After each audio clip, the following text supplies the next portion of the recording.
Hello, everyone, and welcome back to Native Echo Podcast. I am Harper. Let us get into today's topic. Something happened to me last week that I keep thinking about. I was at a coffee shop, sitting near the window, and a friend of mine called me. She asked a simple question. She said, "Harper, do you think I should take that new job offer?" And I sat there for a moment, holding my coffee, and I realized something. My answer was full of words like maybe, I think, probably, I am not sure, but. And I thought, why is it so hard to just say yes or no? Why do we use so many uncertain words in everyday English? And more importantly, do we even know when to sound certain and when to sound uncertain? Because in English, there is actually a big difference between saying, I am sure about this, and I think this might be true. And today, that is exactly what we are going to talk about: certainty and uncertainty in everyday English. Let me start with something really basic.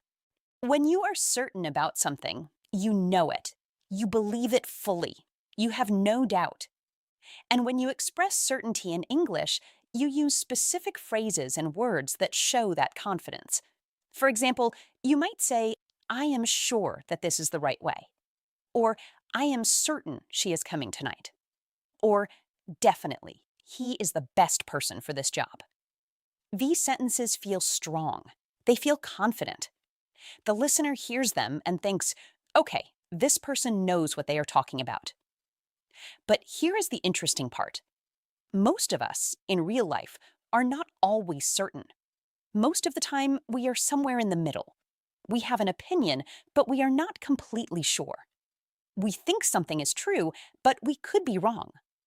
And that is where the language of uncertainty comes in. Uncertainty is when you are not completely sure about something. Maybe you have some information, but not all of it. Maybe you are making a guess. Maybe you just do not want to sound too confident in case you are wrong. In English, we use different words and phrases to show this. Things like I think, I believe, probably, maybe, I am not sure, but it seems like, I guess, I suppose. These words all soften your sentence. They tell the listener, hey, I have an opinion, but I am open to being wrong. And here is the thing that I find really fascinating. The words you choose actually change how people feel about you.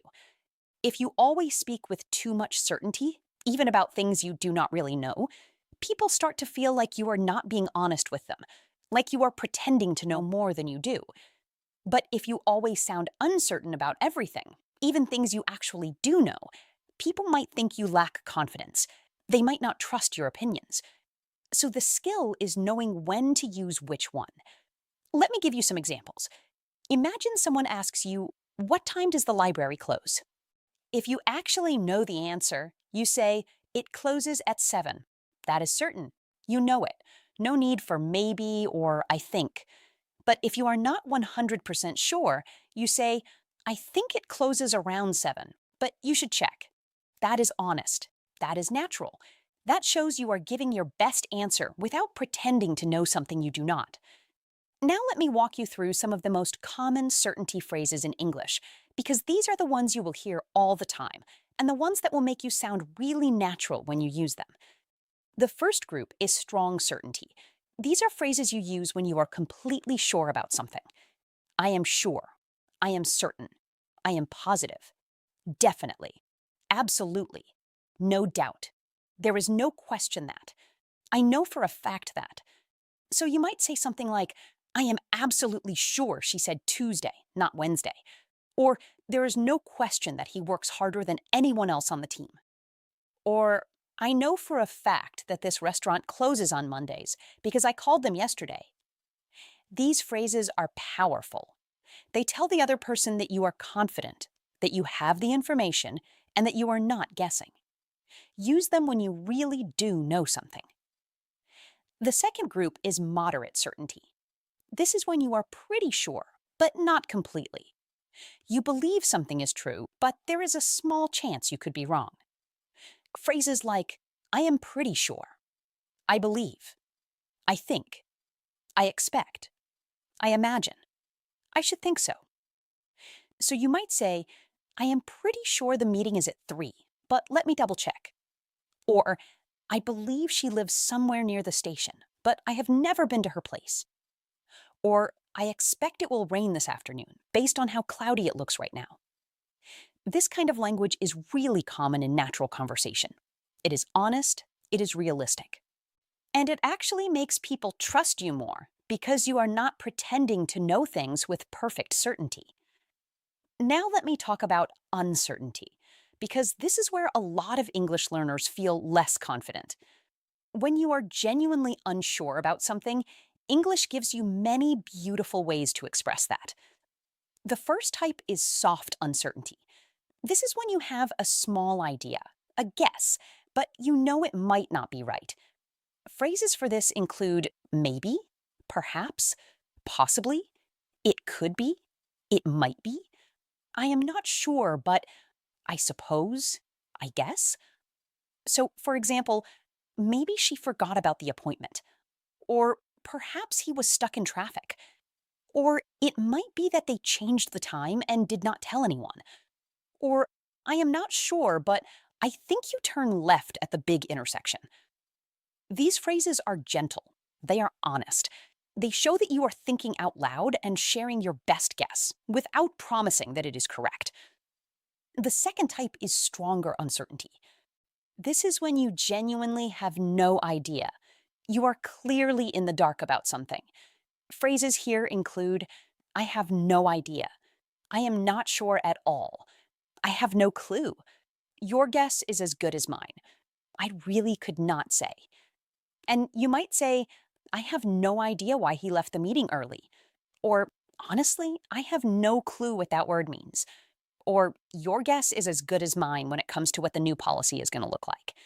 These are honest and natural, and using them well actually shows a kind of maturity. It shows that you know the difference between what you know and what you do not know. Now, I want to talk about something that I think is really important for English learners specifically. A lot of people think that to sound fluent or confident in English, you always need to sound certain. Like, you should never say, I think, or maybe, because it sounds weak. But that is actually not true. Native speakers use uncertainty phrases all the time. All the time. In fact, if you listen to any natural English conversation, you will hear I think and probably and maybe and I suppose and I guess constantly. It is completely normal. It is part of how we communicate, honestly. The mistake is not in using uncertainty phrases. The mistake is in using them when you actually do know something. Like if someone asks you your own name and you say, I think I am Harper, that is strange. Or if someone asks where you work and you say, maybe at the school downtown, that sounds odd because these are things you know for certain. So the key is matching your language to your actual level of knowledge. If you know, say it with certainty. If you are guessing or estimating, say it with uncertainty. That is authentic communication. That is what sounds natural. Let me now talk about questions, because this is something really useful. When we ask questions to find out if something is true or to check our understanding, we often use certainty and uncertainty language in the question itself. For example, are you sure about that? Do you know for certain? Is it definitely tomorrow? Could it possibly be next week instead? Do you think it might rain? These questions are very common in English. They invite the other person to share their level of confidence. And when you ask them, you show that you are a careful listener who understands the difference between facts and opinions, between certain information and a guess. Now I want to share some expressions that are a little more advanced, a little more native sounding, because I think you are ready for them. The first one is, as far as I know. This phrase means, based on what I have heard or seen, this is true, but I might not have all the information. You might say, as far as I know, the office is open tomorrow. It is a very natural way to say, I am pretty sure, but not completely certain. The second one is apparently. This is a great word. It means you heard something or you have some evidence, but you did not see it yourself. You might say, apparently they changed the rules last month. Or, Apparently, she is moving to a different city.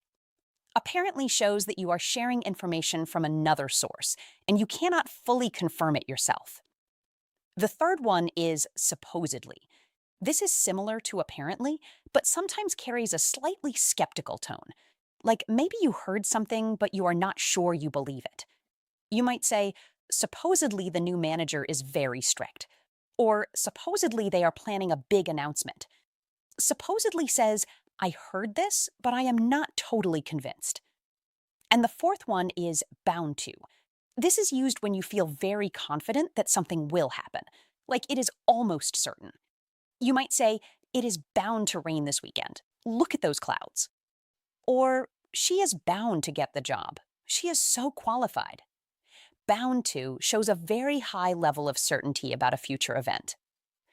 Now, something I want to bring up is the emotional side of certainty and uncertainty. Because sometimes we avoid expressing certainty even when we do know something. Not because we are unsure, but because we do not want to seem arrogant or bossy, especially in a group setting. So instead of saying, no, you are wrong, it is this way, we might soften it and say, I am fairly certain it is this way, actually. That adds certainty while keeping the tone gentle and respectful. And on the other side, sometimes we avoid uncertainty language because we are afraid of looking stupid or uninformed. So we pretend to know things we do not. But that always backfires eventually. Using uncertainty language honestly is actually a sign of emotional intelligence. Think about it.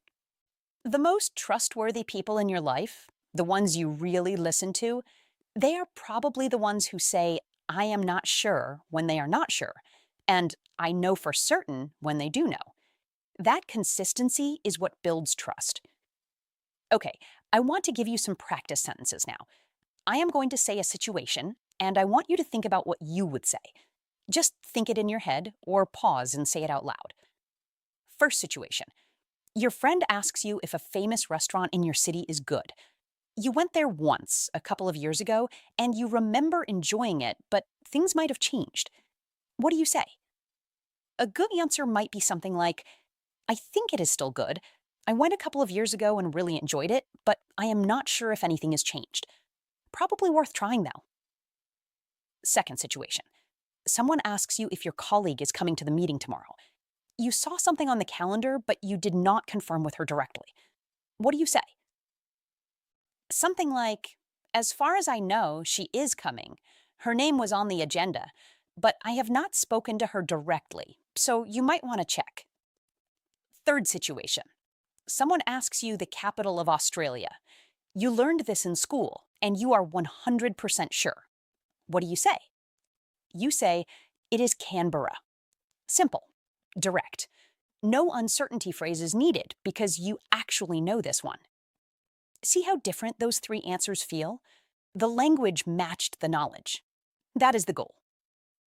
I also want to mention one thing about certainty and uncertainty in professional English, because a lot of people listening are learning English for work. In work situations, the stakes feel higher.